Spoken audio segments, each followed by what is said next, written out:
This is the Jack It Off Podcast, episode 19. It's been a month in the making, and what a fantastic month it's been. Hey, For maybe those we'll of get you on a just regular joining schedule. us, to say that again, it's been a month. Where were you? This might as well be episode 1. This might as well be episode 1 of the Jack It Off Podcast in technical sound and in the technical sound quality and overall stream quality. It could just be episode 1. It hasn't got better. It hasn't got worse. It couldn't have got worse. That's all I can hope for. Really, it's all I can hope for. I mean, isn't that what you want out of really any good podcast? It's kind of like a pillar of your life. I think now we should do 360 video with the revamp. You got your GoPro orb. We're gonna really update the production quality with a 360 podcast. Give them what they want. Give the people what they want. I didn't say the people. I just said them. Maybe some dogs watch this. Maybe some owners when they're at Yeah. when they're at the house. You know how you put on like a radio station or some shit for your dog to make sure that people are home. This is what they do. The 10 views are just somebody at their house. Fucking. It wasn't even on purpose. They just put YouTube on, and this accidentally came up. They accidentally reached the end of YouTube, and this is what came up at the end of YouTube. And then the dog suddenly learned how to go over to the Fire TV remote and press stop on it, and then break the TV forever. No, thank you. I appreciate my owners humoring me by putting on fucking PewDiePie, but this is where I draw the line.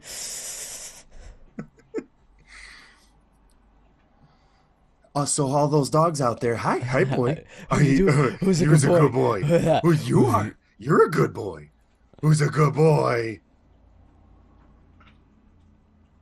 Finish off my coffee with gusto because I'm gonna fucking need it. I felt like garbage piss this morning. I don't know why. Cool.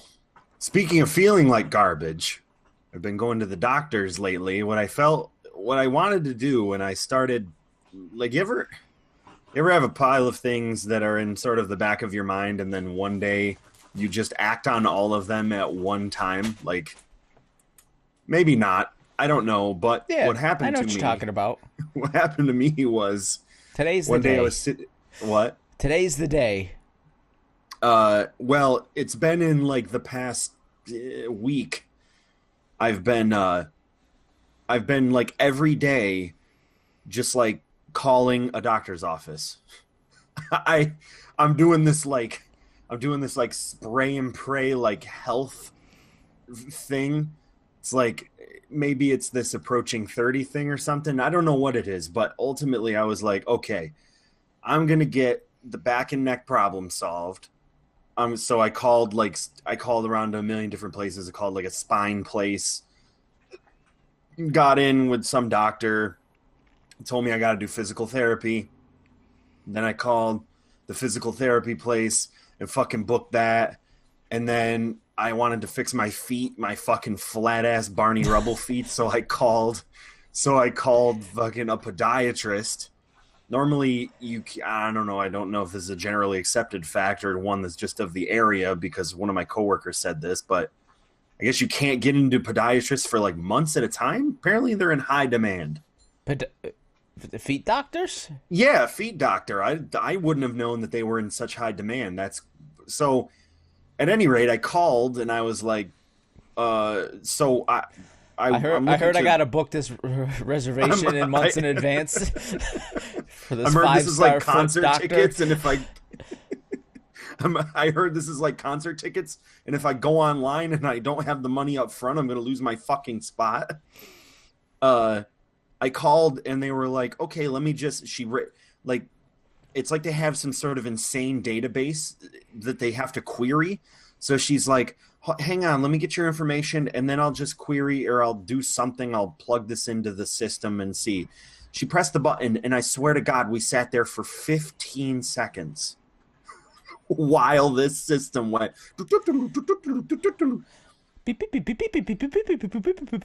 Finally, it spun around and she's like, yeah, we can fit you in next Wednesday at 8. I'm like, what? Didn't you just get done saying to me that most of these appointments don't get booked until a month after you book them? She's like, yeah, I guess there must have been some sort of cancellation. I was like, yeah. Um, Yeah. that's how you know you're a fucking adult, when you get real excited that you can go in and see the doctor earlier than expected. One of the great pleasures of growing up. Well, at least you're in like that midway point where you don't have to go see the doctor. You're not thinking you're gonna die. It's just a checkup thing. This isn't like I got to make a doctor's appointment so they could tell me I'm like dead in a week. This is like, hey, you got fucked up feet there, buddy. Let me get a hammer and smash an arch into these bitches. Listen, your feet are going to eventually kill you, and we don't know when, but the best prognosis is could be a week, could be 50 years. Your feet are going to kill you. Fingers crossed on the week. I got bills that I want to pay. I'm still paying off my MacBook Pro. I really don't want to have to be responsible for this. So I booked the appointment at the podiatrist. I actually just went to the appointment at the spine specialist, and they sent me over for an X-ray. And other than dental, I've literally never gotten a body X-ray before. I've never broken any bones. Really, what I have is I've gone through my entire life with such a low pressure, low risk type of attitude that I've never found myself in a compromising situation that's required me to get, I don't know, surgery, some sort of medical treatment, my bones snap back into place. Nothing. So when I went in for usually you don't hurt yourself sitting on your ass drinking beer all day. Here's to that. Here's to you, lazy assholes across America, because you and me are going to be at the fucking finish line. Take that. Except for that whole liver disease, but you know. Yeah, whatever. Easy come, easy go. What is it? I could hop the curb and a bus will fucking run me over, or I could enjoy fucking a liter of beer at Paul Anna Brewery. Whatever. I don't know. So I went in to get the X-ray, and I go in, and she's like, "Okay, strip down to just your underwear." Hope you had a nice pair on, not them skid mark motherfuckers. You gotta. Oh, you gotta. Yeah, no, I did. I didn't have MeUndies on, but I definitely had at least this isn't moderately sponsored. Not sponsored. So I got into the gown thing, but then I had a sinking feeling in my psyche because I put the loop. It goes. It's an illusion. The sinking feeling was all the blood sinking. The fabric is weird. It's making me feel weird. I put it's one of those things that you fucking like put over the front of you. A shawl. Yeah. And it's like a loop. So you put the loop over the front or over the back, and then the whole thing goes over the front like an apron. So it's a long bib. Right. Or and then apron, but here's the problem. What you want is like full coverage front back, right? So when you go reach around to tie your apron, normally you got 2 threads on each side that you can pull and tie together in a neat little bow. I didn't have that. No matter how hard I tried, I couldn't find the other thread that was at the back of this thing, and then I felt it, and I was like, yep, one of them fell off. Great. They gave you a bootleg one? Yep. So ew. She walks back in, she's like, is everything good? You all ready to go? And I'm like, well, this doesn't tie up in the back, but other than that, I think I'm pretty good. You're a medical professional. So it was a long bib at that point. Yes, all I was wearing was a long bib. I was wearing a dress cut in half vertically. Ooh. So Oops. Stand by. Technical difficulties. All right, we're good. So fucked my What'd you do? Nothing. I just fucked my mic up real quick. So I I proceed to now hesitantly turn around because what I know for sure is that I have perfectly framed my teal boxers and ass crack directly in the center of the line where these two pieces of fabric meet on in the center of my back. So I'm living in that world. Do a bunch of X-rays. Uh, she didn't tell me I was dying, so everything's good. Boo. Boo! Stupid MacBook. Fuck. I'm just stomping out of the fucking X-ray labs like something going on. God. You got a wedding I could play with my fucking MacBook that I gotta pay off that you want to pay me for? So, yeah. So physical therapy that's coming up. Cool. Next Wednesday. Awesome. How's the weather? Oh, great, good. Not so great today. It's kind of an overcast day. Yeah, we got an overcast here, but it's still warm out. It's still warm. That's probably why I felt like shit. Hey, Brown, what's your favorite scary movie?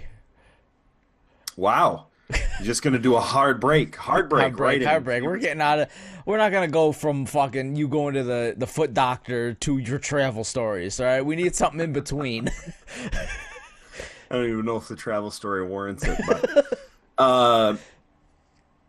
my favorite scary movie? Well, I guess it depends because there's... I guess genuinely scary, or do you mean like camp scary, or like something? What's your favorite Halloween movie? Halloween movie. See, if you told me what my favorite scary movie is of all time is The Witch. The Witch? The Witch. Man, I've been That's my hearing favorite about that scary lately. movie. Everyone's been talking about that movie. Is it good? Well, who's been talking about it? I don't know. I hear it on like other stuff. You know, I've heard it. Have you? I've heard the Witch come up more than once in the past 2 weeks. It's probably not unwarranted. It's, you know what it? Is it the Crucible? Yeah, it kind of feels like that, but it feels like the Crucible if Darren Aronofsky wrote it or directed it. Okay. I could see. So, like the cinematography style that they use is those. Did you see It Follows? Yes, I have it. So, the way that The Witch is if you imagine something being like, very similar to It Follows. It Follows uses the scariness mechanic of like where it's more scary that you haven't seen it and it's hanging. You're hanging on every single frame of the movie because all of the shots are really long and they're very drawn out. You know that sort of idea. The way that the Witch is... everything is suspect. Mm-hmm. So it gives you no sense of comfort at any point, or sense of security. No sense of security because anything could be what is basically the crux in which this movie rests on. I guess maybe I'm thinking too much of It Follows. No, that's exactly what it is. What they do is they use the way that they film it to give you absolutely no emotional relief from what's happening, and the setting and the writing and the and almost everything about the movie is bleak, and it is completely abysmal. They give you this, they kind of plop you in the center of a what do you call like a not pagan Quakerish type. It's like Puritan, it's like the village type, a Puritan town. Yeah, it's very Massachusetts. Puritan. There's like circa 1890s, whatever, something in there. They're out in the middle of nowhere. Like it's this family that lives in this cabin out in the middle of nowhere. Oh, so it's not a town. I think they go into a town, or maybe during the movie. Well, the thing about the movie is it's like the way that the movie impacted me was very much in the same way that like a movie would impact me if it could be filmed in like a box and it doesn't matter because of the way that they film it. It's just the whole thing is just this horrifically terrifying, slow burn, completely disturbing thing. Again, that gives you no sense of relief. There's in the soundtrack is almost completely muted. Like there's nothing in the way of like it's nothing like a standard horror movie soundtrack. It just has like swells and sort of Stings, like a bunch of stings that like they get yeah, you. and then everything else in between is just it's like there's not there. It's the silence of the whole movie is deafening. Huh.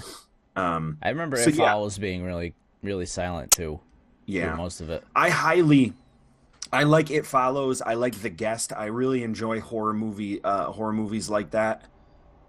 It's kind of like it's like a new way of doing horror movies. Almost they kind thriller as opposed to yeah. psychological thriller type thing.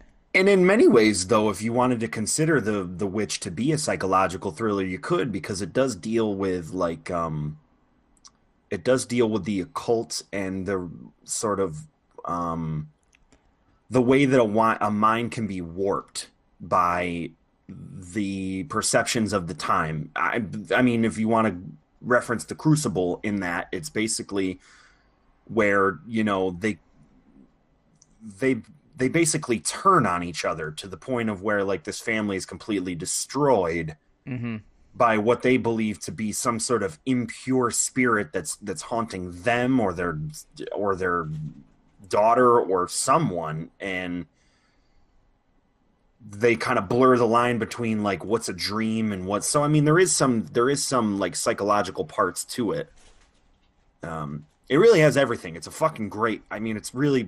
I was so fucking floored by that movie. I just couldn't believe it. Had a great ending too. My favorite Halloween movie, like just like an easy like just watching it type of thing. That's like the second. That's kind of the component to this. I guess I don't know. I really still like Hocus Pocus. Oh, sure, I it's a don't think I'm classic. alone in that camp. It's kind of an obvious answer. I mean, because in many ways, it's kind of a very comforting movie. It doesn't go one way or the other. It's not scary. It's not. I mean, it's funny. It's scary. It's lighthearted. There's a lot Yeah. going for it. It's not scary. It's dark. There's dark aspects to it, but it's not exactly like jump scare after jump scare. You can It's not out genuinely to say the spook ya. same thing about most Tim Burton films. Yeah, They're not scary. They're just dark. yeah. Um, It touches on the classic horror themes without being strictly horror, if you will. Your witches, your zombies, whatever. right. What I would love to see is, well, and maybe I might be missing something, or I never quite found the movie that sort of satisfies this idea, but like, I've always been a big fan of like dystopian or technologically dystopian horror. Like probably the only thing that really comes close is like Alien. Mm-hmm. I'm a real big fan of, and maybe District 9, but that's not even really a horror movie. It's just Yeah. disturbing. I would love to see something that's like a William Gibson like cyberpunk type movie, but it's scary. I'm sure something like that exists. I just don't know if I can if I've ever seen it before. Because Yeah, I no, like I both of can't- those ideas. I think you Can't can really make a think of really anything. pretty You're dark, talking like abysmal a scary movie. Blade Runner, basically. Yeah, that's what I'm looking for. Ridley Scott, give me a scary Blade Runner, you son of a bitch. God damn it, we need to make money. Well, it's funny. Brent wants a scary Blade Runner. Give him a scary Blade Runner. I like the fact that like because I watched the original Ghost in the Shell a couple weeks ago. I don't know why I was kind of just feeling it. It's a very short, very condensed movie, and it has some confusing plot elements. A lot of people put that movie on a pedestal. I think it deserves to be put on one, but probably not for the probably not for the story that it presents, but more the questions that it tries to answer. It's more of a conceptual effort than it is a plot effort. The plot's a little confusing a lot of times. Mm-hmm. Because it's about a lot of stuff that's all in a universe that's already seems to be pre-established. It's like these districts have been fighting for hundreds of years, and this woman who is part of one of the districts, she's the chief of this, and is the narrator a Native American? What the fuck is that voice you were doing? Many of the people who have been fighting, Jesus, they have been fighting for hundreds of years in this Neo Tokyo. My God. ancestors told me of this ghost in shell. No, but the runs plot with ghosts.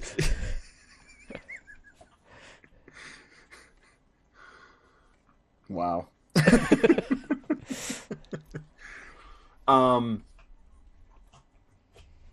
Anyway, what I the kind of the questions that I sort of left myself with were like, I've seen the Black Mirrors, right? Black Mirrors. There you go. Well, no, that's where I was thinking about it. I was like, there's not anything. I mean, there's a few things that are feature length, but then when I watch Black Mirror, I don't think much could be more horrifying than Black Mirror, because if you think about real life, it's as if fucking that. I stopped watching it.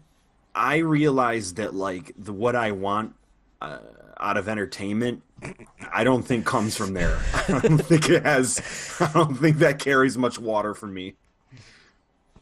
I got to the end of the episode that kind of cemented it for me was where I was just like, I don't really want to watch this anymore. Was the did you watch it all? No, I haven't seen any of it. Oh, okay. I've heard enough about it to know what it is and the ideas or whatever. I can definitely tell you that it is probably one of the most important. It's one of the most important examinations of the future since the people that wrote shit like this, like the Twilight Zone, like Isaac Asimov, like William Gibson, the people who wrote the most prototypical future shit that we still see today with the Wachowski brothers and all of the influences and all that stuff. It's probably going to be what most people cite as after this point, what was the most bleak and abysmal vision of our future was written by a fucking UK comedian, Charlie Brooker.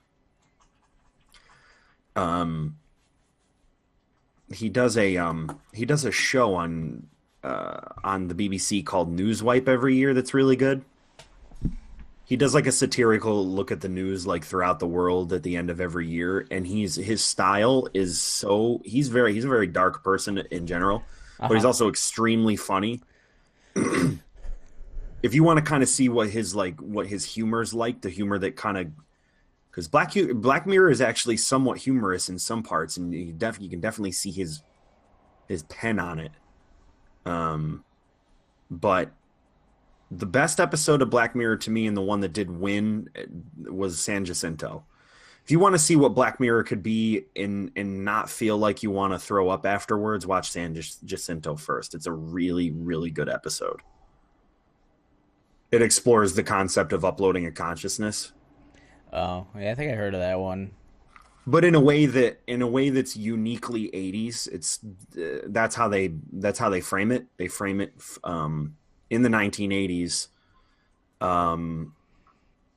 The world that these people have uploaded their consciousness into is a direct snapshot of their time, maybe when they were in their mid-20s in the 1980s. So they've kind of time warped themselves, and they're in that's where they are. Mm-hmm. Yeah, it won. I think it won a whatever the fuck it is for TV, Emmy. Is that what it is? Yes. Yeah. Emmy, They won an Emmy for Oscars, best movies, Tony's musical, Emmys, TV, Grammys, music. Yeah. But yeah, that one's definitely worth watching if you wanted to just see what it was like without thinking that you were gonna die. Because some of the other ones are so mind-numbingly fucking bleak, and again, they just don't let you have anything. Well, Um, I know the first episode is the one where they get like make the prime minister fuck a goat or whatever. fuck a pig, I think. Yeah, think that's the one a lot of people bounced off on. It's so weird And some because the people are like, just series, skip that episode because it doesn't even like. it doesn't. Most people tell you to do that because it doesn't really lay the foundation for what they perceive as the technological problems that we're going to have in the future, not necessarily the political problems or the um I mean, I guess it is a little bit technological because of the way that they collect the ransom or whatever, but Mm-hmm. it's the following episodes of Black Mirror after that episode really more address our issues with technology than they do our issues with like public policy and It's just like he's streaming behavior. it on like the internet or something, right? Like Yeah. that's not that's not like looking into the scary future of what could be. I mean, the scary Shit, future. worse stuff has happened than some dude fucking a pig on streaming. Like The worst view of our future is fucking John Hamm as a conscious, I guess you would call it a consciousness assistant broker. uh-huh. People come to him and say, I want a personal assistant for my home. And he says, well, there's no better personal assistant than your own brain. So what we're going to do is through a somewhat not gruesome, but pretty invasive process, we're going to make a copy of your cerebral cortex in your brain and then superimpose it onto a digital assistant that lives inside of a little orb that sits on your countertop. The problem with this is that since they're copying the entirety of your consciousness onto a personal assistant, it has all the thoughts, needs, and emotional complexities of a human being. So when you install this particular program that's your brain into your house to be your personal assistant, it exercises some resistance because it's you. It's you being put into a tiny bubble where everybody to you looks colossal and you don't know what the fuck is going on. So it's John Hamm's job to psychologically break you down inside of that little bubble to make you complacent enough to become your own personal assistant. That's the concept of that show. Pretty fucked up. The process under which he does this and how cold of a delivery it is because this guy's done it 100 times for a billion people. He's just speeding up time inside this little bubble until this person loses their fucking mind enough for they turn your lights on in the morning and make your coffee. All right. That wraps up that discussion, however the fuck that happened. What about I like the name of it, Black Mirror. It definitely I always is evocative. I always like that name. It's amazing. It really describes exactly what the series is about. Okay, I'm gonna reverse the question on you that we originally started with. But I'll expand on it how I did. What's your favorite cerebral scary movie or thriller? Like, an actual one that's actually scary. And what's your favorite camp, bullshit around the holidays, I watch this every year type of scary movie? Cerebral. Well, yeah, just I mean in the sense of The Witch or in the sense of, an actual scary movie. I don't even know if I have a favorite scary movie, to be honest. I don't really like. You don't seem to be the kind of. I don't really either. The reason why I liked The Witch was because it was smart, not because it was really that scary. I like The Exorcist because it is truly scary. Yeah, I hate watching it. I hate watching it. Yeah, I've seen it a couple times, but I think it's probably my favorite scary movie that I don't like watching because it's actually scary. It's an actual scary movie, and I don't know. It's just a good movie from beginning to end. Or it doesn't really have like that campy shit. Like even the stuff that could be considered campy isn't as campy as say Freddy Krueger or Jason, like that shit. Although Nightmare on Elm Street's a great series too. So It is good. I think it's pretty remarkable that a movie like The Exorcist, which is it's very analog. It's a super analog movie. I mean, And it had to be. They takes didn't place really have any. in a house. And, yeah, in a house. There's, I think, maybe four characters. There's like there's Linda Blair, the priest, his assistant, and the mother. Yep. I think those are like really the only. There's a couple supporting characters. Some other like stuff you miss, like yeah. There was a part where like they're uncovering the Spear of Destiny. Was that movie? For some reason I remember that part, but I think don't it's know. a different movie. It's been it's been a really long time since I've seen it, and you know what else too? The sequels afterwards are actually very good too. That was one of the few movies of a Halloween persuasion or a horror persuasion where the two subsequent sequels after the movie were actually pretty good. No, I never even watched them. They definitely are worth watching. They're certainly not as good as the first one. Terrible. Huh? I thought the second one was terrible. Well, the third one is the better one. The second one, certainly by the standards of the first, being very not good. I mean, it's hard to measure up. I wonder to if the I'm first thinking one. of the third. Well, when did the third one come out? I don't know when it came out, but I do know what the plot of the third one was more centered around the father himself. And he actually was visiting. Although what it might have been was that I believe it was the father's assistant that was focused on in the third movie, and his. Oh yeah, the priest died in the first one. Didn't he jump out the window? I can't remember. Maybe that's what it was. Didn't he take the demon into himself and jump right out the window? That could have. Yeah, I think that's what it was. The assistant it doesn't really work when you haven't seen these movies in fucking years. Absolutely. Try and talk about them. Did this happen? I think. Nah, it was probably a different movie I saw in between. So here's what I'm going to propose. Maybe I don't like The Exorcist. The idea of The Exorcist I like. Let's find out. Scream. That's a good scary movie. I think it's a good scary movie in that it's a little meta. Well, it is meta. It's not a little meta. Well, for the time.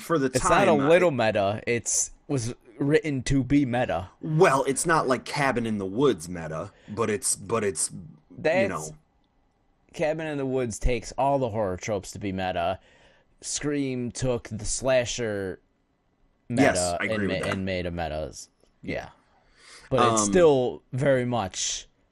It's very smart. I mean, that's the thing, is that it kind of can be perceived as pretty dumb, but the concept is pretty smart of what they were trying to do with Wes it. Craven. He knows what he's doing. Well, he's one of the greats. Yeah, that's Wes Craven, right? Yeah. Yeah. Yep, that dude is one of the greats. I mean, my dad would tell you, or maybe a lot of dads would tell you this, that their favorite movie is the original Halloween. That's John Carpenter. That's John Carpenter. Yes. Yeah. We were talking about Wes Craven. I didn't know we were locked into Wes Craven. No, you kind of like we were talking about Wes Craven, and you're like, well, many dads would tell you that Halloween is a great. The reason why I said that was because of how people perceive Halloween movies when they come out versus now. Oh, yeah. Like The Exorcist is kind of the rare exception. It sort of holds up very well, and it usually is revered by people to still be very scary now, just as much as it was then. Because it kind of sheds light on a pretty universal concept. It's not trying to build you into some universe where none of this could actually happen. It's building you into a universe where, yeah, this seems pretty logical. The way they've done this is pretty realistic. Well, people believe that stuff happens. Absolutely. Demonic possessions. People believe in demonic possessions, so you play on the fears of the masses. Yeah. And make it scary too. That's what makes the movie like the worst case scenario of your biggest fear. Yeah. While that's the case with The Exorcist, and then the reason why I was saying, most dads or most parents or whoever in that generation will tell you that they think, Halloween. They'll say Exorcist too, but my dad's favorite is the original Halloween, and if I watch that movie now, I almost look at it more as a it's more, it's funny because it's coming back around. The style of that movie is coming back around into the movies like It Follows, which is this synth wavy 80s type of thing. That's kind of where it's different, because if you can't watch Halloween now and not think, well, this is kind of like Stranger Things. This is kind of like any 80s throwback scary movie that's coming out right now. It Well, seems to all be sort of cycling. If you compare Halloween to like Nightmare on Elm Street or Friday the 13th, it's less fantastical. Yeah. Kind of. Maybe not. No, I think all three of those movies explore... Friday the 13th isn't that fantastical, but it's more... I don't know, there's more campiness to it, no pun intended. Well, it's and that it takes place in a literal camp. Shut the hell up. But it's more about it's less about Mike Myers and more about his sister there. Yeah, well, I haven't seen that movie in such a fucking... I think what we're doing right now, what we're doing is just trying to piece together putting a critical lens on the fucking fine print is basically what we're doing right now. Well, I was just comparing it to the other similar movies there. They're like, that's why people consider it their favorite, is because it's more of a movie and less of a fucking slash fest. Yeah, I don't disagree. Not many people. It's more about the chase of the yogurt lady from Mike Myers. I can't think of her fucking name.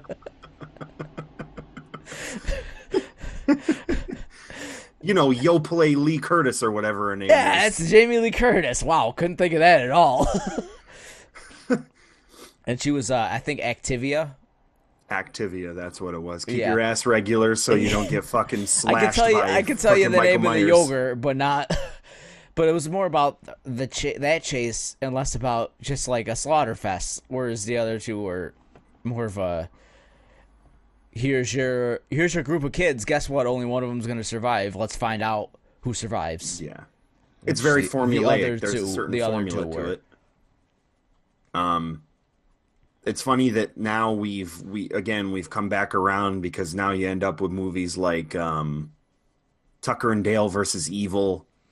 Some of these things that have come out as a result of being able to get the funding to do the kind of movies that people want to do, like especially on Netflix and stuff like that. You never know what's going to become this out of control hit that was originally some guy's idea of a throwback to some 80s horror film. I mean, a good example of this is the recent work of Kevin Smith, who decided that his whole career now is going to be predicated on fucking purposely terrible, campy, fantastical semi-horror films with a huge comedic element to it. Red State, and although Red State was probably the best example of it. It wasn't that funny either. It wasn't. Yeah, that was where he had pulled back a lot so much that he actually made a really good movie. That was more of the Exorcist style of the common conscious fear of this. Took a very real concept and turned it on its head. Turn it on its head. The worst case scenario. You end up with fucking when Kevin Smith starts thinking about as a kid what the kind of films that I guess sparked his imagination or whatever, you end up with fucking Yoga Hosers and Tusk.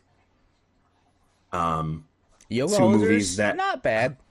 Tusk, Yoga Hosers not bad. If you watch it expecting what it is, which is basically a teen movie, right? Well, he kind of, he's gone on record as saying that he kind of made it for his kid to act in, so he made a movie that is like a for teen teen horror flick. girls. Yeah. Yeah. Tusk, on the other hand, is just That was abysmal. a I little. never watched It wasn't abysmal, but it was maybe a little too much. I don't disagree. I think that like he scored the funding for these things and just sort of like went in whatever direction. Just didn't matter what direction he went in. Like, Well, that was the best part, is that you got. I mean, that's what he wanted to make, and he fucking made it. There it is. yeah. Justin Long's in a fucking roller suit. Mission accomplished. We're going home, boys. Sick. Sick. Speaking of sick. The upcoming Halloween party. And also, by extension, the upcoming Halloween costumes, which I'm probably going to phone in like you fucking wouldn't believe. Because we got a week. Not we. You're going to show up. You're going to put hands on the ones and twos and go to town. There's nothing really happening for you. You get to enjoy the fruits of my half-assed labor to get this party set up, and then The fuck are you talking about? I helped you set up last year too. I know it's probably going to be a lot less for you this year, though. Maybe not.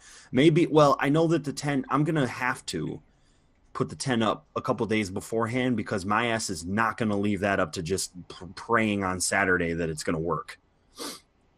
I bought it for fucking $80 from China. So this is going to be like the tent at fucking Mysteryland that's just going to uproot and take everybody with it. Go to the stars. See you later. Team Rocket's blasting off again. Boink. Gone. This time around, I'm trying to figure out because I didn't the costume that I did last year and other years subsequently before that is basically year. the same fucking costume in just a little bit different way, which is basically 80s guy, hard rockin' heavy metal 80s guy. You just like wearing leggings. Don't lie. It feels good, man. There's nothing more supportive than a good tight pair. We could go. You want to do a couple's costume? Ooh, well, I'll go as Peter Pan, and you could go as my shadow. You just get one of those black morph suits. You just gotta follow me around. Ew. Well, we could still do, and it's entirely possible, but it's really stupidly easy, and I don't think really anybody would get it. But we could be fucking Miami Vice. We had discussed it for the 80s party, and since I won't be able to make that one, we could actually do it. What it would be is me just getting a white suit, white shoes, a purple or a pink, like a pink, I don't know what you call it, like a high neck, it's kind of like a turtleneck, but it doesn't have that much fabric. It's just like the weird 80s short sleeve shirt. And then just, be Don Johnson. I'd have to get like a white suit with like shoulder pads. I don't know. Or the one that I had always played around with throughout the years we've been doing this, but I never did it, was like Zap Brannigan. That was always one that I was kind of wanted to do. Hey, you got a week.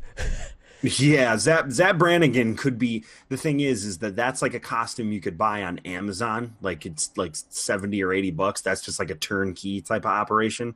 There you go. I mean, it's not bad. The only problem is that I think actually, I don't know how they work the boots with that thing. I don't know if it's something that just goes over your shoes or whatever. I'm not really sure on the That's details usually how of it. costumes work. Yeah, like those kind of costumes that have footwear. It's just like a soccer knee goes pad. over it. Yeah. Well, so there's that. There was, I mean, I had watched Ghost in the Shell, kind of got into that, but then I realized that any character that I would do, ultimately you there could would be only Lulu one from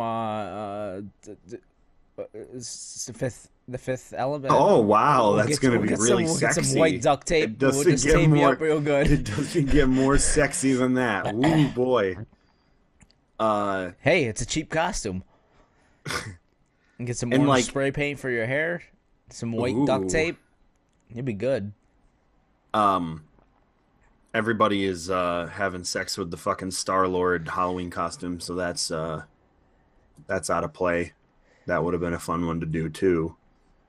I guess Becky wants to do Princess Mononoke, which is actually a pretty cool costume. A lot more imaginative than I had thought, so I don't fucking know. Probably gonna just end up phoning it again, probably on fucking Wednesday or Thursday. I'm gonna be like, oh god, I gotta get a costume. And then I'll either order something 2-day Prime or fucking go out to Walmart and try to come up with some dumbass thing, or just be Kiss again.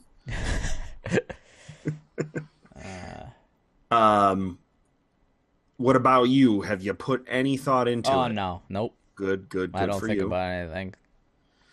Yeah, it's hard not to sometimes for me, but yeah, I tend to try to not to think about it. I've been I've been doing our normal thing and secretly constructing a set list, a clandestine. I haven't even been doing that. Well, I Mm, kind of have been. you've been thinking about it, don't lie. Well, I've been thinking about it, and I've been at, like, for the like past couple weeks, like picking out songs. Yeah, But I've had kind of ones in my mind that I sort of wanted to put together. I don't know if again, this is just coming from a place of complete grandiose nonsense, but I had considered to try to do some sort of. I looked up a couple tutorials online on how to do it, but I just wanted to try to do some rear projection. oh my god, every fucking year with you with this projection.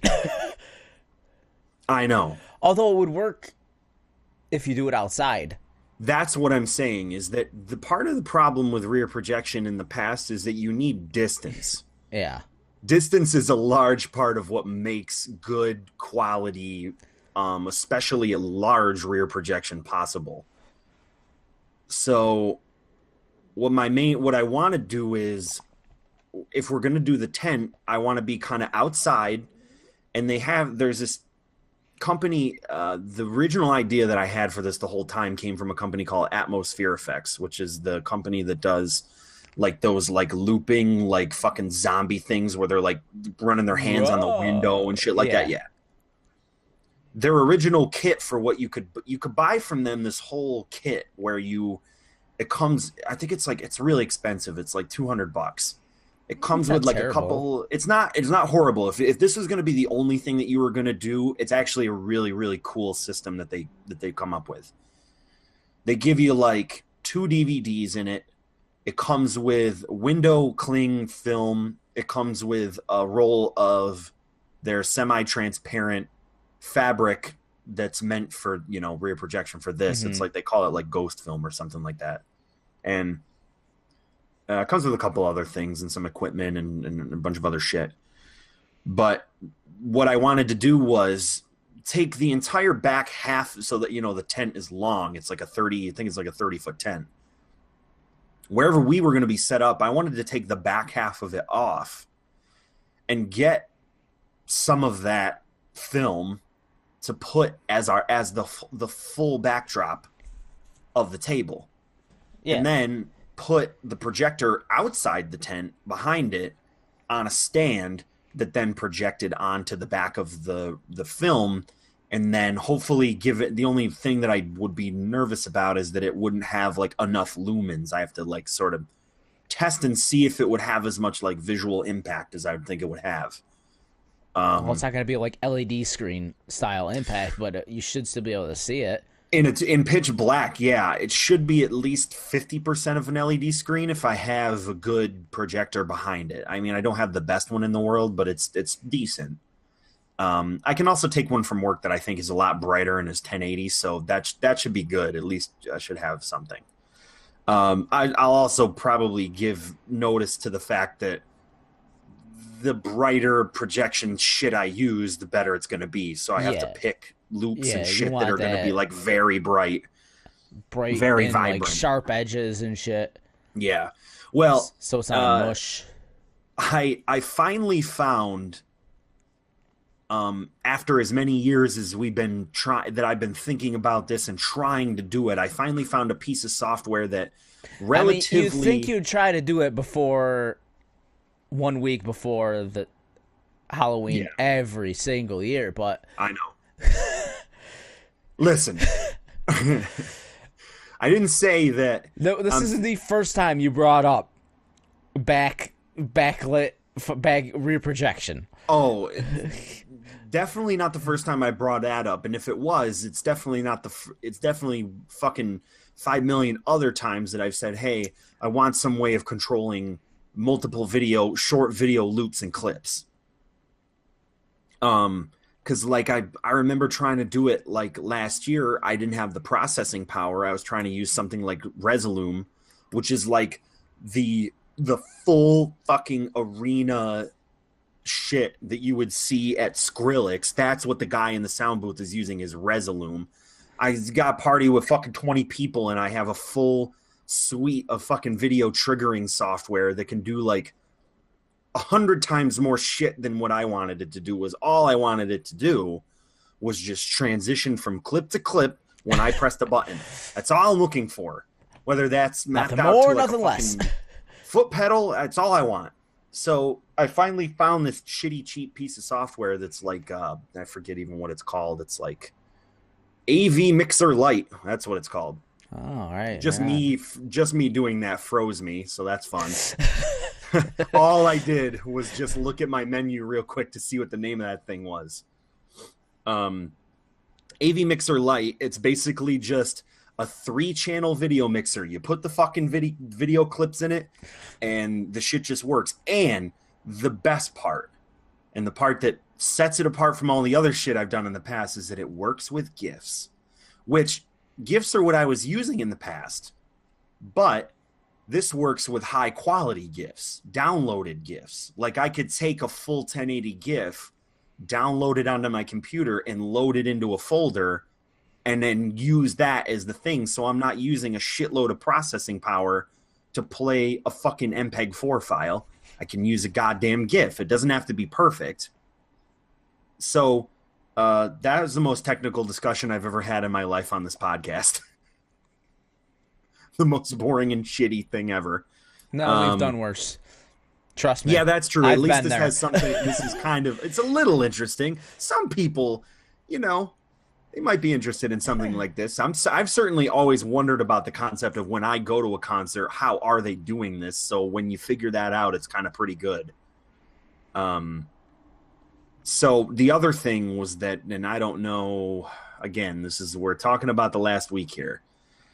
I may or may not get a T-bar to mount some lights on.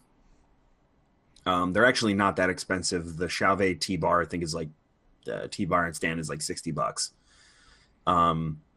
So because now I have LED cans. You've seen that before, right? Yeah. My integrated LED cans. It's one of the older ones. It's a block. It's a block of 4 LED pucks that are mounted inside of a thing. Yes. We used that last year. Oh yeah, okay. I forgot I had it last year. Yeah, we put it under the table. Yeah, that's right.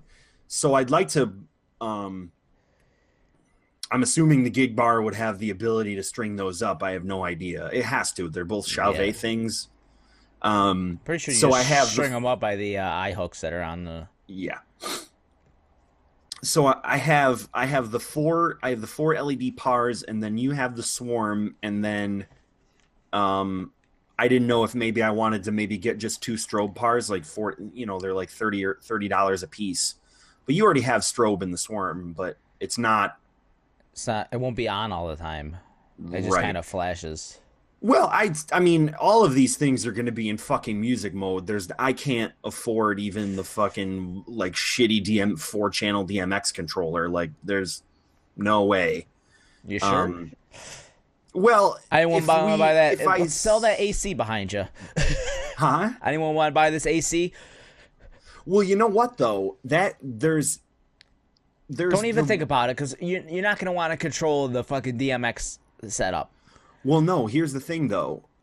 There's the one kit that Chauvet sells, I think it's $230. It's the gig bar system with a bunch of pars and a foot switch that allows you to switch through pre-programmed chases.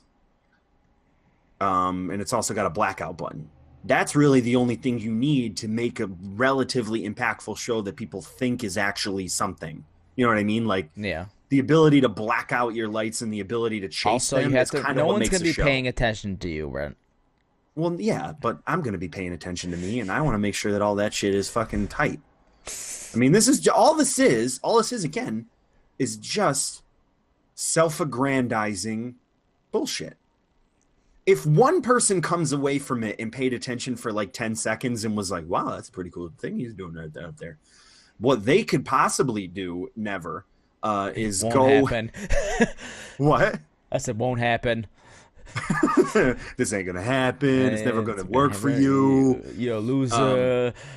You suck. You're a loser. Keep jerking yourself off in your fucking $80 China tent.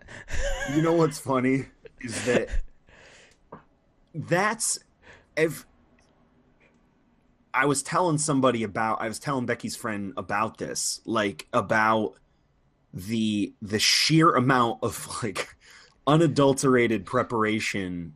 I mean, even if it is the last week, it seems to really ramp up in fucking enthusiasm as we get closer to it. And I was trying. We didn't even try to buy a fog volcano this year. I'm pretty impressed with us. I think it might have crept on us a little quick. Don't think I wasn't looking at it.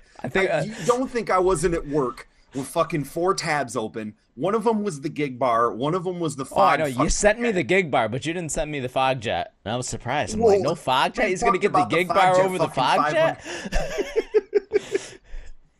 We talked about the fog jet fucking 500 times. Listen, what I have in my head is like where everybody's at the party and we just have ambient whatever music going on for a couple hours. Dipping their chips in the guacamole and the pumpkin head, and everybody's having a great time. Everybody's talking about their costumes, taking some fruit punch out of the cauldron. Then a little bit. Then some Jello eyeballs. Maybe we pump some fog in, just a little bit. Get some of that, or just the dry ice, fucking creepy crawly gummy, the normal shit, the real Halloween jack off shit, Spooks are us, fucking frights and freaks and fucking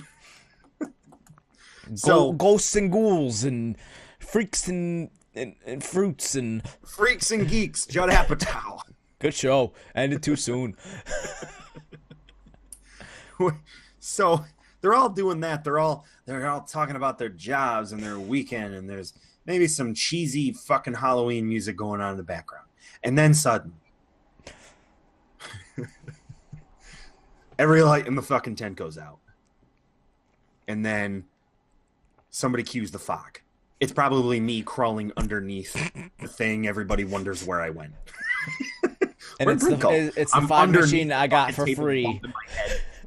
It's the fog machine I got for free when I bought my Swarm. So it's spitting fog. So I press the button on the fog. It's coming out. There's a little bit of condensation. No big deal. So it's also out in the open air, so it's not really filling the air. I'm trying to fucking get the foot pedal to do what I want. I got it on blackout. There's no lights. I got the fucking controller in front of me. I start doing the goddamn. I switched my intro song. For now it's probably going to switch fucking 5 times. The one whatever it is now is Spiders by Figure. So fucking oh sure, yeah, I show you one Figure song and all of a sudden you're opening with Figure. Oh come on, cool. I went to see Figure. I was with you. Where Figure? I was there. It's me telling it to you, remember? It's Brent. I was at the figure show.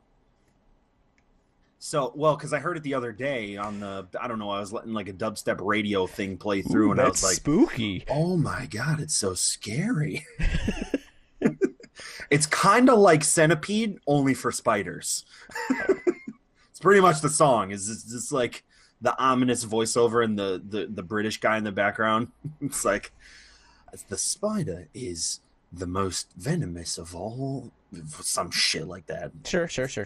In the background, it's going, you know, the normal shit, the normal, yeah. And it's got the fucking so it's got to do like a bunch of those. It's got to sound like the Inception trailer in the beginning of the intro. That's my requirements. Is that the song's got to be needlessly long in introduction, and it has a bunch of those fucking Inception stings in it. That's a requirement. It's got to have a lot of ominous voiceover too. And then so the fog's coming out. Fucking Spiders is on. It's starting to rise a little bit. You get some of the goddamn you don't put a chase on, but you put a solid color fucking solid colored sting on, and then it's starting to go. You turn the get the fucking strobes going, and then I stomp everything on the floor. If there's a button, it looks like you're stepping on spiders while spiders are playing. All right. And then in the back, I got rear projection, my fucking logo like revolving, and it's all sparkly and fucking glitchy and shit, and it's all like wah, wah, wah. Yo, send me the AI file. I'll do that for you in After Effects. Yeah, there you go. I'm serious. I'm dead serious. I'm totally serious right now. I'll send my logo and your logo if you want to use it. Nah. But the novelty of that thought, regardless of the fact that it's not even going to happen close to that, is enough to keep me going. That's what I was trying to explain to Becky's friend. I was like, here's the problem. It's like, I don't think people get enough opportunities to really do what they want to do. And this is more of like this is more coming from like what do you want to do with your life, or what makes you happy, or what it like what drives you to fucking wake up in the morning and not jump out your second story window, but instead walk down the stairs and out the door. I'm giving you the explanation of why I don't get into the bathtub and slit my wrists. I'm trying to tell you this right now. This is exactly what it is. And it really comes down to the act of doing this like self-aggrandizing whole DJ set for no people is the same reason why like the best example of this that I ever cite when people ask me why I do these things is because in the Pearl Jam documentary, Pearl Jam 20, they're talking about Andy Wood from fucking Mother Love Bone. And a bunch of people are. It's Chris Cornell and it's fucking Eddie Vedder, and they're all talking about this guy and how much he influenced them in a way. And what they said about him that was simultaneously the most sort of inspiring and funny thing about Andy Wood was that Mother Love Bone could be in fucking Upstate Concert Hall, and Andy would make gestures to the back of the room like he was playing at Wembley. He was trying to address the person in the back of the room, and when in all reality, the person in the back of the room was 40 feet from him. Yeah, who can hear me all the way out there? Wow! It's like, dude, you're in like a bar right now. So the quality or the effort that I put in to do something like this is really just an exercise in just to see if I could do it. Just to see if I could create a production for just fucking people. What am I going to do? What am I going to do with that if I'm just at home? There's nothing about creating a DJ set or a visual presentation of any kind or a lighting stuff. Like you're not going to talk to the guy that does the lights at like a fucking show or upstate concert hall or a visual artist in the world that says, yeah, I mostly do it just to express myself. I got a full I had a full lighting rig in my house, couple intimidators and a couple moving spots and, you know, touring lasers and shit like that in my house. I just do it for funsies, you know? Like there's nothing about what I'm doing in these scenarios that isn't predicated on the idea that at least one person is going to see it and hopefully appreciate it. Well, I mean, even if you invite these people over, not one of them is going to be like, why is he doing this? Like, why is he making a show of this? They're just either they're going to completely ignore it, which is right. which is completely possible, or which they're is just fine, or they're going to be, oh, that's pretty cool, and then just go on to having a party. It's, you know what, they didn't go for a show, but you're going to give them one anyways. That's the part of it.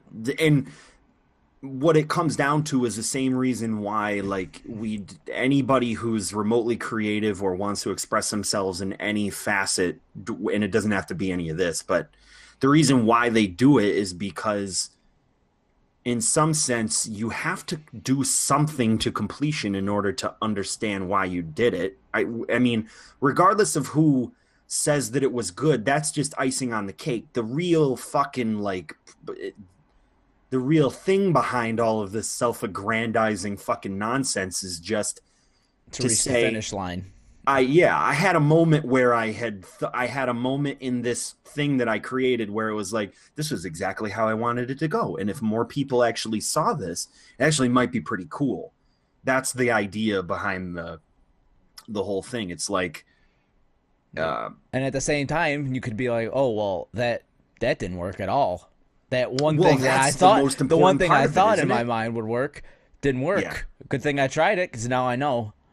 And you know what else is cool too, is because really inviting your friends over. This is another thing that I discussed with them. Is it's like, Becky's friend works at one of the more popular clubs in Saratoga. Like it's like an actual like lava type dance club. Mm-hmm. And I was talking to him about like how, what you think in your mind, if you wanted to be a DJ, what you think in your mind that you're able to do immediately is like go to a place and everybody's really going to appreciate what you're doing. If you've worked hard enough at it and you sort of, you know, go out there and you have your own idea about what it is that you want to sound like, the songs you want to play, what you want to look like, the whole thing, like you've planned it in your mind forever. He says that most of the time when these guys come out to do these things, I mean, we know in a traditional sense at the larger scale that it's all pre-recorded sets, and a good amount of it is really due to the fact that it's a very tight visual show and it has to be that way. Pre-planned sets. Pre-planned sets. I mean, I watched you ever watched Laid Back Luke's vlogs? No. Take a look at a couple of them sometime. He's actually got some pretty good like kind of inside DJing type blogs. Oh yeah, he's real good. Because Laid Back Luke himself is actually still a DJ that kind of goes against the grain in terms of that type of idea. Yeah. And so he's incredibly talented in that regard because he actually physically is a DJ and is able to, he's very musical DJ, uses it as an instrument to a certain degree, like your 8-tracks, all those guys. But what Becky's friend was trying to explain to me about these club DJs is that typically the demand for excuse me, a demand for the kind of shit that enthusiasts like is far different than what they need to do in order to keep a job. Oh yeah, you just got to play Katy Perry. Yeah, well, I mean, and even if and the only way for you to keep yourself sane while doing something like that, as far as the way I think about it, is creating some sort of remix to try to fit it into some sort of a thing. You play the backdrop for Indie Club, and it's Last Friday Night playing over the top. It's so funny, something stupid like that. The mashup DJ to me is so disinteresting. And while it is very technically cool, like you remember when we went to the Tin Rooster, whoever was there that night was a mashup DJ. Yeah. What he was doing was the fucking like 128 juggling. Like he was just going like boom, boom, boom, boom, boom in the background and was just throwing shit over the top of it into 128. I don't find that to be like engaging in any way because you don't really get a chance to like, you don't get a chance to appreciate what's happening at all. And nobody in there is understanding what's happening. They're just they're just they're hearing what they want to hear. Right. They're hearing the words they want to hear to a beat that they can dance to. Yeah, which is really boiling it down to its most simplest and most like primal fucking sense. Which is why you have the mashups. Right. Now, the thing with the DJ that's really trying to play to the crowd and become an entity that's more engaging than just a nameless, faceless guy that's playing a bunch of sections of songs, might as well be Girl Talk or something like that. The thing that makes it more engaging is seeing that person, seeing their light show when you treat the person as a performer rather than as a performer versus an entertainer, which can seem like both of those are the same thing. But in reality, if a DJ is a performer, you don't really have to see him. You know what I mean? You don't have to see that person. You can go to Laser Floyd and hear Pink Floyd to a big fucking like light show and be high as fuck, and it's super entertaining. But at the same time, there's no performers there. A performer plays what you don't know you wanted to hear. An entertainer plays what you want to hear. Yeah. Now, that's exactly right. The thing is that when I think about the kind of the show, the thing that I do for this Halloween party is I think in my head, like, I want to give myself the opportunity to do the show that I want to see. Because it's your fucking party. Yeah. And the thing is that if people are coming to this, there's an undeniable freedom in people around you not giving a fuck. You know what I mean? Yeah. In a sense, preparing for a party where people's expectations are at an all-time fucking minimum. Preparing to do something like that and going way over the top of people's expectations, there's something very, like, super satisfying and really freeing about that. Like, because you definitely want people to have a good time. Like, I went and did a DJ gig for, like, a really simple one for my buddy Brennan's mom's, like, 50th birthday or something. Mm-hmm. And I went out to Country Bumpkin Nowhere, and I played everything that everybody wanted to hear. I got super drunk, and everybody had a fucking crazy time. And I did it all from an iPad. That show is where you never feel more satisfied at a show like that with basically minimal effort. And I mean, certainly more effort than somebody just putting on a Spotify playlist, because I really consciously thought, and you have to really realize where you are, what you're doing, the ages of these people, and their interactions with you, and how they're all tied together, and what you know, think about all those things, and also be more of a person that gets out to the crowd and like gets over the microphone and make a little bit of a fool of yourself and kind of single people out and sort of get them up there and doing, you know what I mean? Yeah.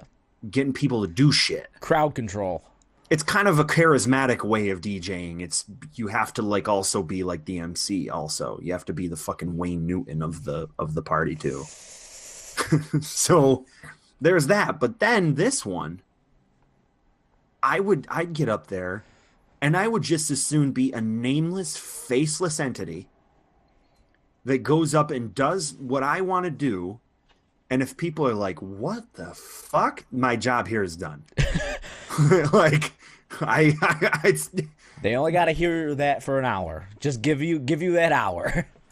and you know what? If it comes down to like when I start realizing that something is starting to deteriorate based on my personal preference of what I'm doing, like, the first hour of it being like, this is Yeah. Brent's party time mix, the thing that makes me excited.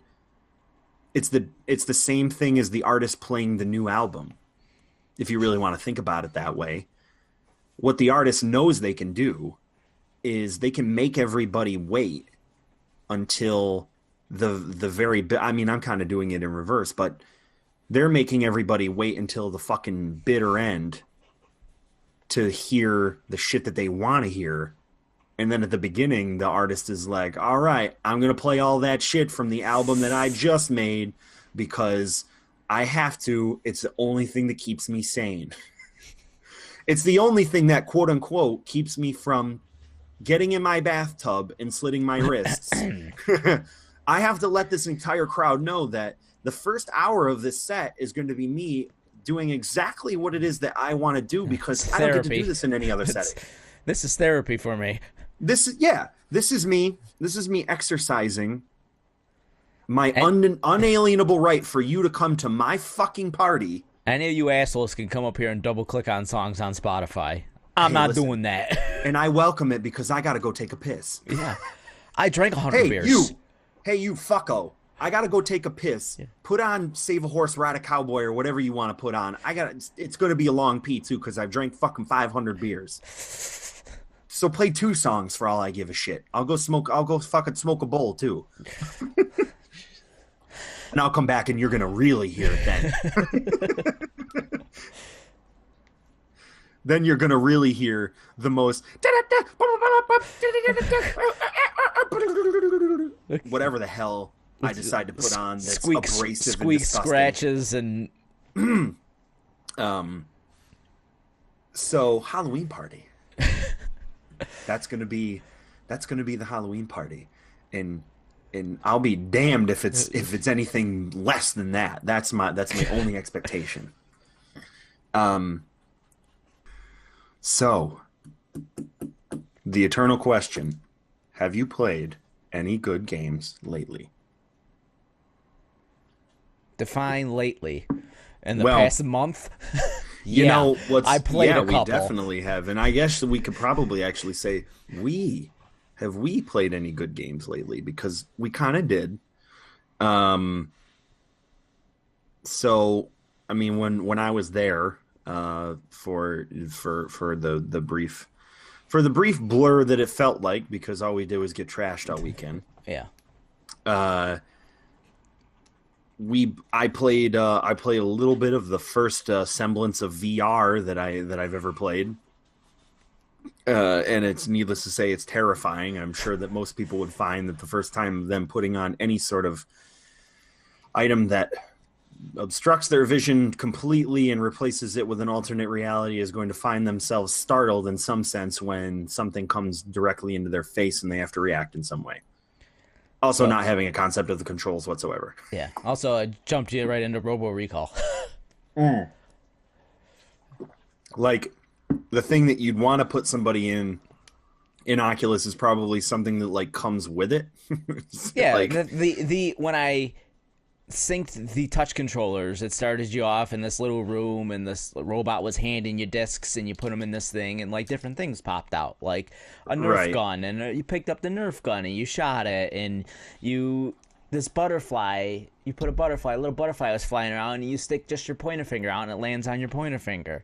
That's the kind of stuff you want to jump into when you first start. This is so pleasant, so pretty. Peaceful. Oh, beautiful. I love the future. It's beautiful. Now fucking killer robots running at your face while you got to shoot them with shotguns and pistols, and I didn't do terrible, and it did feel very. You didn't die, so. Yeah, I mean that's as much as you could hope. I mean, it felt very intuitive, and it did feel. You also didn't put your fist through any of my TVs, so. Hey. If the first time you put anything on that's like that with somebody, the fact that they don't destroy your room is the best you could hope for. I I definitely did like that to the point where, now I'm home and I'm like evaluating like the next stage of this PC build, and I'm like, should I Do should I go with the I? 1070? It's like I'm looking at cards online, and it's like 1060s. Okay, well this one says it's VR ready if I get the 6 gig card. But then I'm looking at the 1070s, and I was like, but I could get the 1070 and it would be exactly the same experience that I had when I was at Dillon's. And that was a good experience. Well, but that, and then begs the question. It's like, Jesus Christ. Then I get this big ass card, and then I got to save up another fucking $500 for the Oculus. See, then you got to buy the headset. And then here comes the fucking, well, yeah, right. So it's like I guess I save up fucking 400 some odd dollars to buy the 1070, and I save up another $500 to get the fucking Oculus Rift Touch. And then once I get all that, I have maybe a free game with it, and then I got to buy a bunch of other goddamn games to go with it. I mean, none of them are that expensive because they're pretty limited games at this point, but still, Gaming's an expensive hobby. Yeah, it is. No one ever said it was cheap. I like the fact though that like if you are building your own PC that you can sort of work towards something. It almost becomes like a savings account that's sitting underneath your desk because you can do it in reverse. I mean, the thing anybody could say, okay, I'm going to put $100 a month in for a year, and at the end of that year, I'm going to buy a NZXT build. Like their whole system where you can go on and they'll build one for you. There's that they make them the Power PC people, whatever the fuck they're called. Cyber Power, yeah, them. Well, I mean, but because I was just I don't know how long they've had this, but it actually seems like a pretty cool service. The random Frank P was talking about it today. It's NZXT BLD. It's NZXT's service for building PCs inside of their platform. That's cool. You can actually go on and build your computer. And literally, if you watch the video, I was like, that's Dillon's computer. And so, like, because what he did was he went on and spec'd it out. Although I think it was a 1080 FTW. So he went on and got the NZXT full panel, just like you have, black. The NZXT motherboard with the light puck, and all the RGB and everything, and it looked exactly the same. And what they do is when you go online, it'll be like, what games do you want to play? It'll bring you like through this whole wizard. I mean, what games do you want to play? How much do you want to spend? Here's what we can build for you. And then if you want to further customize it, you can, but they'll send you out a fully configured PC to build. You could do that. You could say $100 a month for a year. At the end of the year, I'm going to buy the NZXT computer that I probably would have ended up building anyway. Or throughout the year, I could look for sales and shit and collect parts that I want to build, and actually probably in some cases build the PC in half the time because I found parts on sale that I was able to afford at the time versus, just buying it all in one fucking shot and overpaying for it. I'm going to have, by the end of this process, a fully capable machine that's going to do pretty much anything in the current generation, and I've done it I actually haven't even added up the cost, but it's not like I'm like paying credit on it or it's some sort of insane amount of money. Yeah. It's really not that much money. Again, sales, important.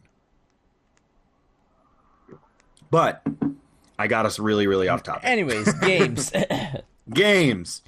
Of course, Cuphead. Everyone's talking about it. The head of hot Cuphead and Mugman. It's the hot. And don't deal with the devil. It's the hot game right now. That hotness. Hot. Can you feel it? Coffee. Can you feel the heat coming off? When Game Grumps start doing it, that it's the hot game. I think everyone started doing it. Well, yeah, My but I mean, fucking Game my Grumps. my YouTube front page is just all Cuphead videos from different places. Yeah, I think. To the point where it's like, can I get something else on here? Yeah, I did a little bit of. I did a little bit of thinking about that game. Oh, did you? What do you Yeah, think? I think that it's something that if I were to really put my mind to it, it could be as rewarding as most people say it is, because ultimately it falls in the category of games that are rewarding because of their difficulty and their punishing. So again, we always go back to Dark Souls and Bloodborne and these timing based boss battle type games. Movements are slow, health meters are low. That's the overall concept. And then watching the Ruiner gameplay today, because I was very interested in that game a lot,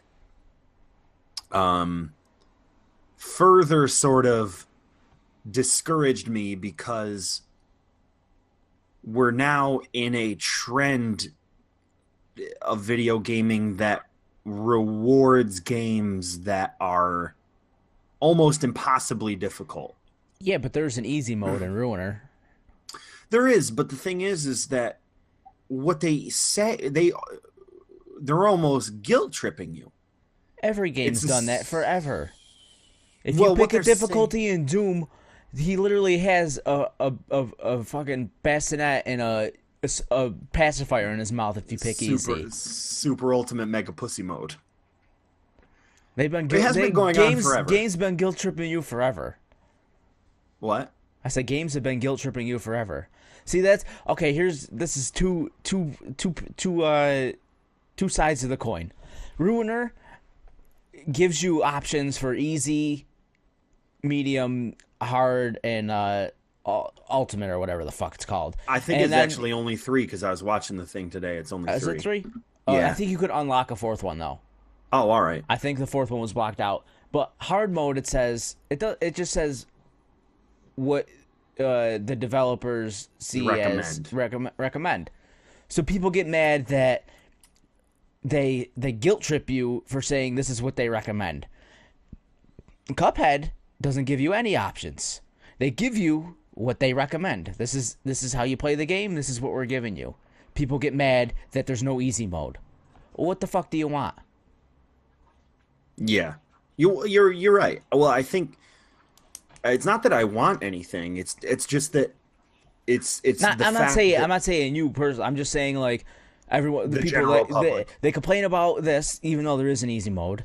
So just ignore that, and then they don't even give you an easy mode. So Cuphead's telling you this is what the developers recommend, because there's a simple mode, but it just skips certain points in a boss fight. I think everything is like there's no less bullet spread or more enemies health or some shit like that. Yeah, it's just some points of the boss battle you don't see. It just skips them. So in a way, the message that they're I think in a way the message that they're trying to send with that game is that like the guys who made it, they're really good. They're fucking great at video games. I mean, that's what it is. They're just people that are very, very good at playing video games. They have very good hand-eye coordination.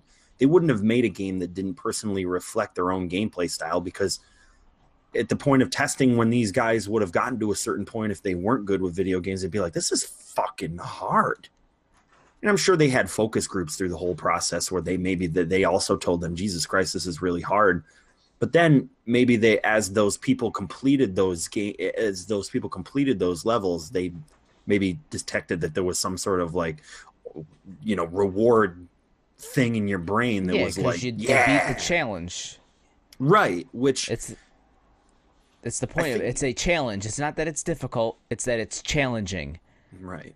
And there's a distinct difference between the two words. I think the thing that I hate that people do with that is that what they always cite when it comes to games that are difficult I should say challenging in the modern age, is that, well, suck it up. The kind of games that I used to play when I was a kid were fucking hard, like Mega Man and things like that. Actually, really, in the spirit of which these games were built, were games like that. There's a reason those games were hard, because they're only an hour long. If you would be able to pick up buy a game for whatever they cost, I think it was even $60 to $100, and it's easy, you could breeze through it in an hour, you'd be pissed off. But since you had to keep playing to beat this level, to beat this, because it's so fucking hard, and you die a certain amount of times, boom, you're back at the beginning. It's a very interesting. It's a very interesting viewpoint of how that. To me. It's a reason that they're hard. Either they're hard because they're short, and so they wanted to make sure that the player wouldn't beat it in like a fucking hour and be disappointed in them and then never come back for a sequel, or that they were little arcade games that were made to eat your quarters.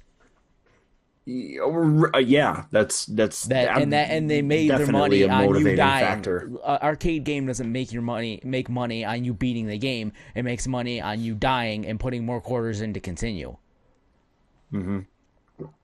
It's a quandary, because someone like me, who's a far more casual and far less skilled gamer than someone like you or Andrew is, the things that I demand out of my gaming, that's a stupid word. I don't demand anything out of gaming experiences. That implies that I'm like some sort of discerning customer. I'm really not.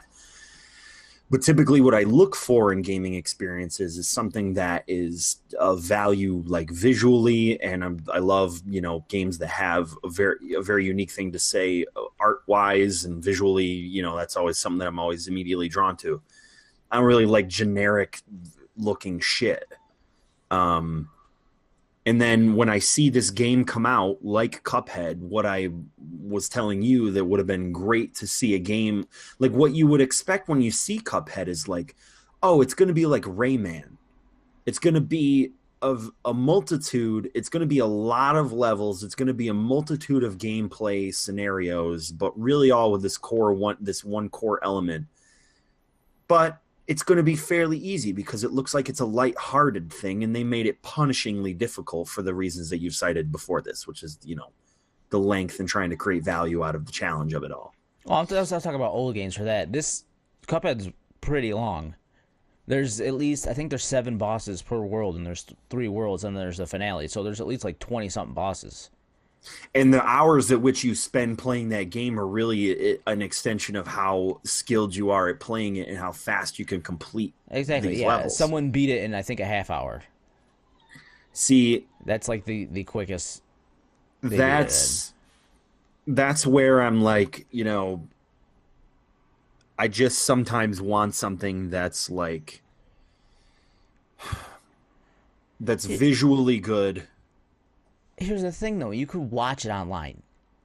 There's better games for what you're looking for than Cuphead. This is not the game that you're looking for. Just because it looks cool, the gameplay is not what you want. There's many games that look cool, and the gameplay is what you're looking for. So go play those games. I really like platformers. It's not a platformer, though. Well, it's a boss rush shoot 'em up. It's not a platformer. Even the run and gun levels, there's minimal difficult platforming sections in them. Right. I mean, I guess I don't mind that concept. I guess I don't. It's more Contra, less Mega Man. Yeah. And like I used to play stuff like Metal Slug, Contra, and I actually kind of liked those games. They were fun. I would argue to say that something like Metal Slug at its regular difficulty is much less difficult than something like Cuphead. They also probably seem easier to you because in Cuphead you go to a boss and you're fighting the boss. And you don't fight the boss. You don't feel any sense of progression unless you beat the boss. The way they mitigate that is if you die, you see basically how far you got into it with different pips of the section of the boss. So when you're playing a game like Metal Slug, you're running through a level to a boss. So there's, even if you get to the boss and die, there's a sense of progression that you beat this whole level to this boss. Right. Would you get what I'm saying here? Yeah. Like, oh, I beat the level, but I died at the boss. Cuphead, you jump right into the boss, and you're just like, well, it's me versus him, and I lost. The boss is much more integrated into the level than in most other things, where like the boss seems like almost like a whole other thing. Well, it is the level.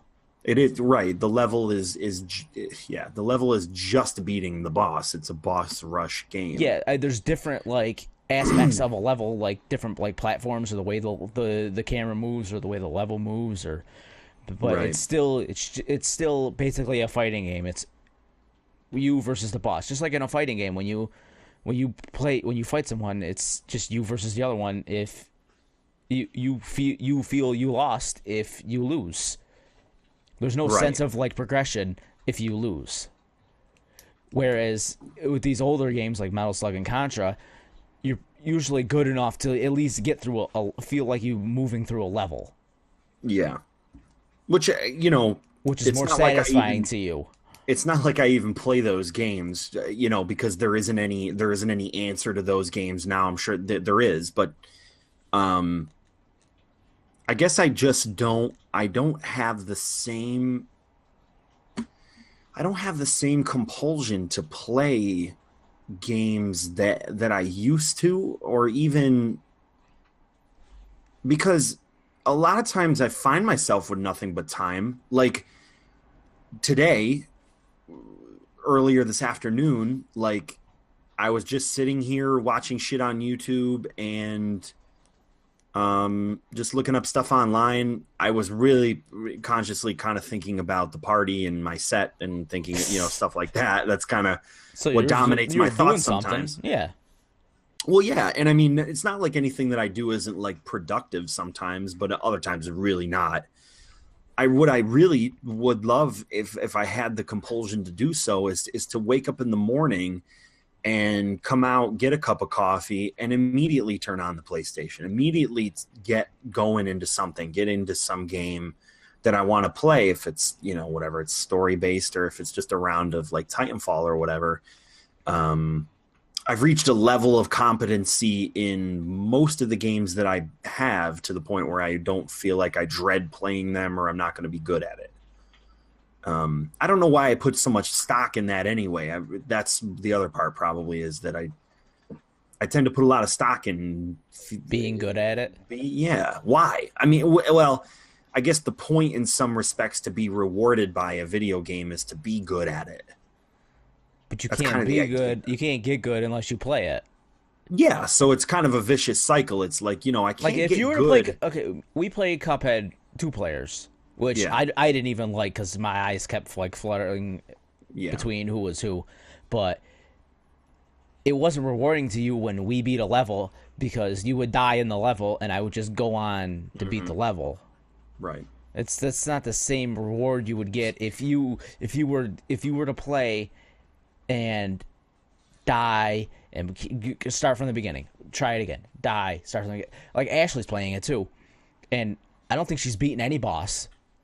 She beat like one running on level, but when she beat that level, I heard her from the other room. Fuck yeah! All right, like it's this. You have to have that compulsion. Yeah.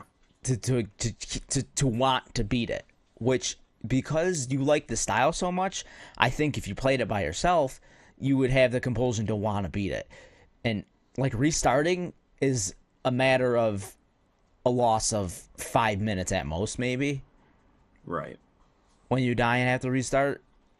Well, it's just like when I was playing on your monitor and I don't know what you were doing, but like I was just kind of playing around at Trackmania because I had my PlayStation running and I was just had my own games.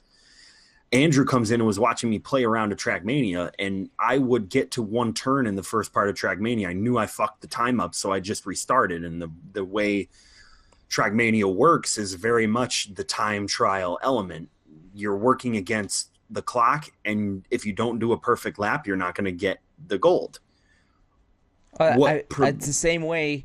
This I play the Cuphead the same way. Like I'll figure out the pattern of a boss, figure out where the hard parts are, and if I can't perfect one part, I'll just reset. You know you're not going to get it the other way. Well, I could get it the other way, lucky. But I'll feel discouraged enough to where I'd feel better resetting and trying this part again because I know I have the ability to do it without taking a hit, which I could use, which would help me a very lot later in a different phase. Right, which is it very much is the same way in any sort of time attack and it game. Resets instantly. You know, there's no load times or anything. It's just you're right back at the beginning. Yep. Time for another bout. Trackmania, it's like you hit the circle button and you literally your car goes right back to the start and you've started again. Yeah. And the rounds are so fast. I mean, multi-lap rounds are really pains in the asses, but the single short laps, they're very easy to do. The gameplay mechanic is it's very quick. In the effort to be you, I remember you were telling me what you wanted to do was come up with some concept of us doing picking a game that you wanted me to do or that I wanted to do to be better than you at a game. No, it was you picked a game because this was based on a comment you made. Yeah, that you wanted to be better than me at a game. The thing is, though, that's a fundamentally flawed concept, though. Well, yeah, but because the whole idea was that we would, after a month or like 2 weeks or something, that's when the challenge would be to give us both equal time to get good at it, to get the concept of the game down. It's just what it seems like is me desperately trying to cling to some sort of thing that, you know, if I picked a gameplay style that isn't even remotely interesting to you or that you wouldn't normally gravitate towards, there's really no fun in that. There's no fun in beating somebody at something that's something that you've already find that you might be more adept at or whatever. Like what it would be that would be probably more interesting is if you said, why don't we play Bloodborne or fucking Dark Souls or these legendarily hard games? That's the flaw in your thinking of you thinking that you're no good at games, is that there's certain games that you're good at, obviously. I'm not good at games. I'm good at certain games. Yeah, but there's a certain skill set. And the way that I explained this was that you've played more game styles which tend to overlap or tend to copy themselves because there's, again, it's the nature of creating a video game is that you've drawn inspiration from other gameplay styles or mechanics or whatever. Oh yeah, there's no new ideas in video games. Absolutely. So if I were to jump into something and you said, okay, you're able to instantly identify what the type of this game is. If it's a if it's a fucking dual stick shooter, if it's a rail shooter, if it's a side scroll shooter, if it's a platformer, if it's a rhythm game, a twitch type reflex game, survival, those are all very identifiable genres, and you've played well over more of them than I have. When I jumped into Nex Machina, I wasn't ready to submit to the idea that I was doing an isometric dual stick shooter. That was kind of I wasn't ready for that. So it's not that it's not intuitive enough to where I could just immediately go, oh yeah, okay, that's how I shoot, that's how I move. Most people can do that. But for you having played other games of its type, it's easier for you to jump into something and immediately identify what the style of it is and how you're supposed to play it. Whereas with me, I wouldn't be able to do that as easily. So it's not that I couldn't learn how to play a game to very good proficiency. I'm a G. What am I? G 2.2 on Titanfall. I can easily find myself in a situation where I can jump on and do 109, 110, and maybe, anywhere from like 100, anywhere from like 80 to 110 in a round, which would put you at the top of your team on any round. Maybe not on the winning team, but it'll put you on the top of any team on any round. Doesn't matter. I can find myself there one day where I would, for some reason, in every single round, roll up well past 100 in almost every round, and then get on the next day and be in the 40s on the bottom of people that are like level 8. It's just like anything else. But then when I would get on and play with you, you'd beat me every time. Not even being like, you could play Overwatch for a fucking month and get on Titanfall with me and go into what and hit 120. No problem, because you know that it's basically Call of Duty. That's the general developers. Idea. Yeah, it's the exact same thing. So that's why I'm bad at video games. It's my dissertation on why I'm bad at video games. Bad at DJing. Yep. Just pile it on.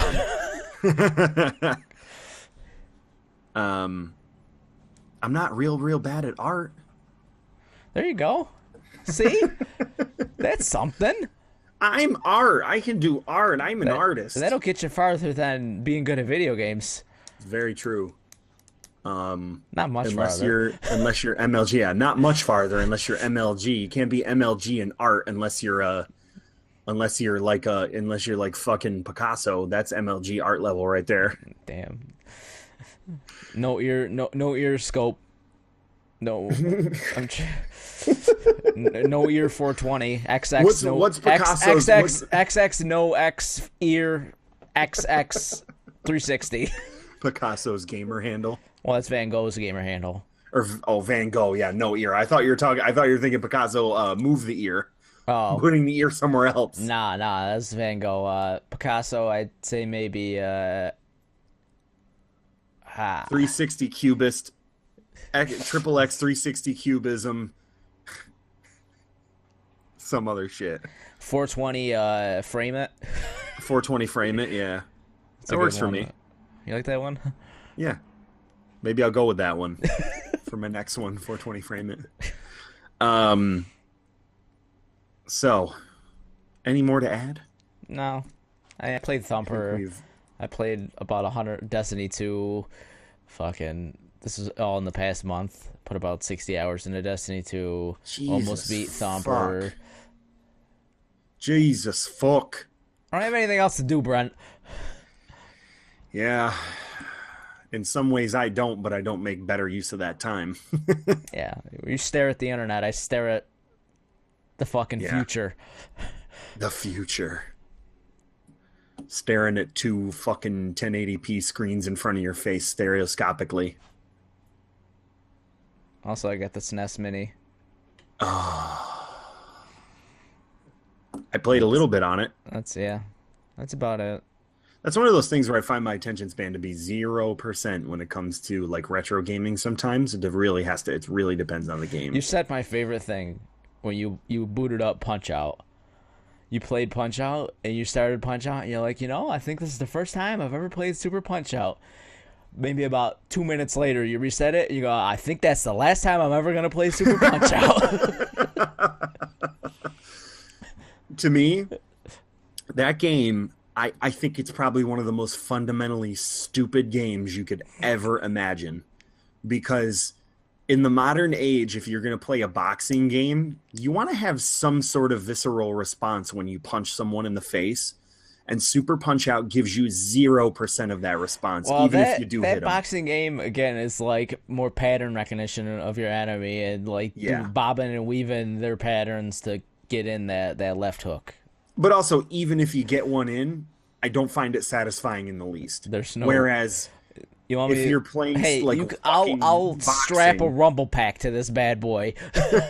Maybe that'll help you. I got to get that force feedback. I mean, maybe you could have a fucking, maybe you could have like a Ready to Rumble boxing VR, and then I would find myself immersed in that because it's a free-form thing and you're not bound to traditional methods. What about Wii Boxing? Right. Was that good enough for you? Listen, Wii Boxing is great. It's a great party game. Nothing wrong with it. I'll beat a me. I'll beat a motherfucking me right in his stupid face. His little fucking me face that have a big shiner on it. Dumb fucking eyeballs. Their stupid haircut. Which is my haircut because I designed the me to look exactly like me. That's why I'm punching me in the face. I want to fight me. It's really an extension of my nihilism to get the opportunity to punch myself in the face. It's definite catharsis. All right. How does that make you feel? That's a good cap. We're gonna cap it off on this Saturday. Yeah, this nice 2-hour podcast. This nice 2-hour podcast. I like it. Hey, we are our calendar isn't like we're not regular, but when we come out for fucking hours. Bop, bop, bop, bop. When we come out like Super Punch We're Out. well Satisfying rested. if you don't understand what they're doing. Satisfying if you've never played Fight Night. Right. So, remember, we can't all be Fight Night round 2. Sometimes we got to be fucking Super Punch Out.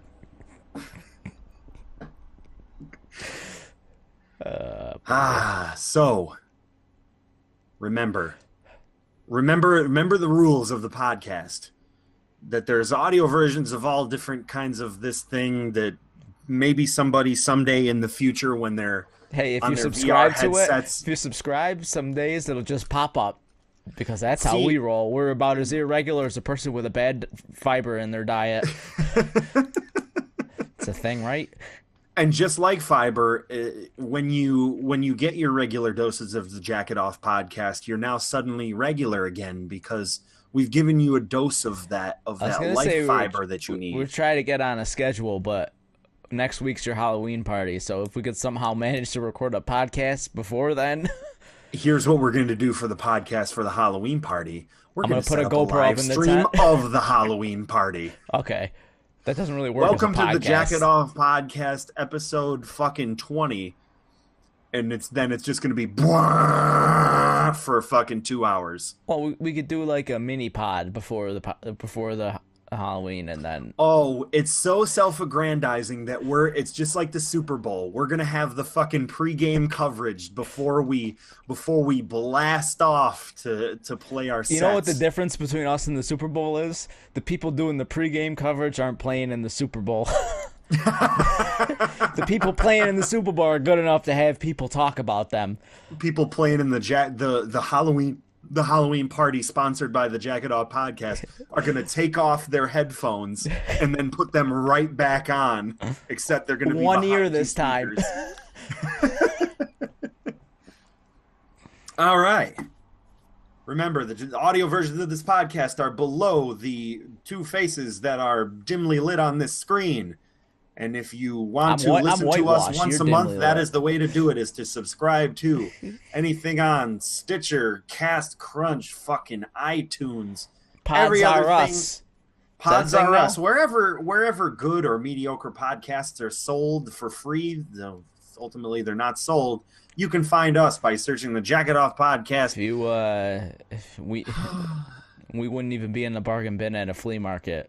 We wouldn't be in the $5 bin at Walmart. The entire series, maybe, for $5. You could get the entire Jack It Off podcast series for $5 in the bin in the future. That is the Jack It Off podcast. Boo. Boo. Because it's spooky. It's Christmas time, Halloween time. No, it's because it sucks. Oh, I'm out, baby. deuces.